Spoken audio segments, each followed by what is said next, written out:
How good are you at keeping track of your prospects? You know, all those people who at some point or other have expressed some kind of interest in working with you or in becoming a customer at some point. Are you really diligent and detailed in keeping track of exactly who those people are, knowing when you're going to get back in touch with them and how you're going to do that? Or are you winging it? Because I can tell you that this is an area of business where I consistently see people drop the ball.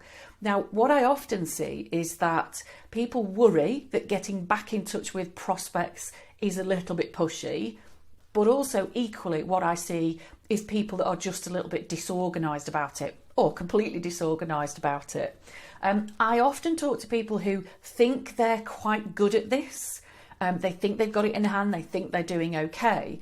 But then actually, when they sit down and really think about it, they realise that there's lots of gaps in what they're doing. Often I challenge people to just sit and go back through their diary for the last few months and think about all the conversations that they've had and meetings and things like that. And all those snippets of conversations with people who've expressed an interest in working with them. And just in doing that, there are almost always a handful, and sometimes more than a handful, of potential customers there who've been forgotten about. So this is a real area of gold dust for business.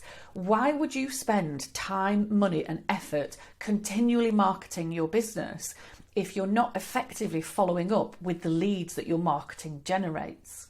So a couple of things for you to think about on this today.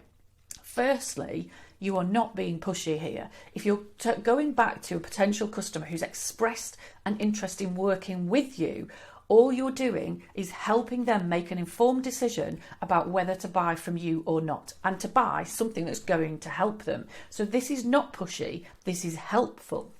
So there are two key things that you need to think about here. Number one is your process, your system. What is your system going to be for consistently keeping track of these prospects? And it does not have to be complicated. It could be a simple Excel spreadsheet. It may be a particular notepad. It might be a whiteboard. It could, of course, be a CRM system. But don't worry, if you don't have a CRM system, you don't need something fancy for this. An Excel spreadsheet, a piece of paper stuck on your wall. It can be really straightforward. It just needs to be consistent. So that's your first step, is think about what is your process? What's the system? How will you track these people? And then the second part of this is to think about what is your plan for getting back in touch with these people. So there may be some people on there that are red hot prospects that you should contact in a few days' time. There may be lukewarm prospects that you might want to go back to in a month's time or 3 months' time. And there might be some people on there who are tepid at best, and you've just got a view of going back to those people in 3 to 6 months' time or something like that. So think about your timescales. Think about your methods. How will you get back in touch with people? Is that going to be email? Is it going to be some kind of messenger? Is it going to be, terrifying, the actual telephone? And also think about what you will say. Because one of the big things I see people do is they hold back from recontacting prospects because they can't decide what to say.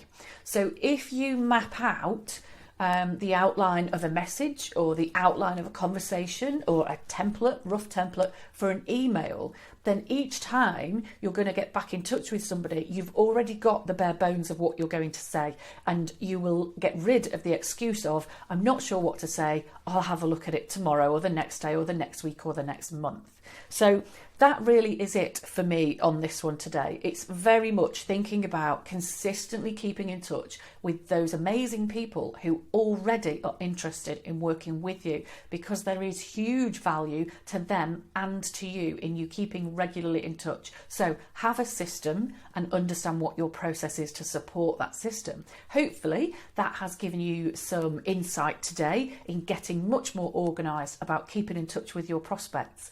If you know systems are a bit of a nightmare for you and you need somebody to help you a little more proactively to create the right systems for your business, then drop me a message, give me a buzz, and let's have a chat about how I could help you to develop your business.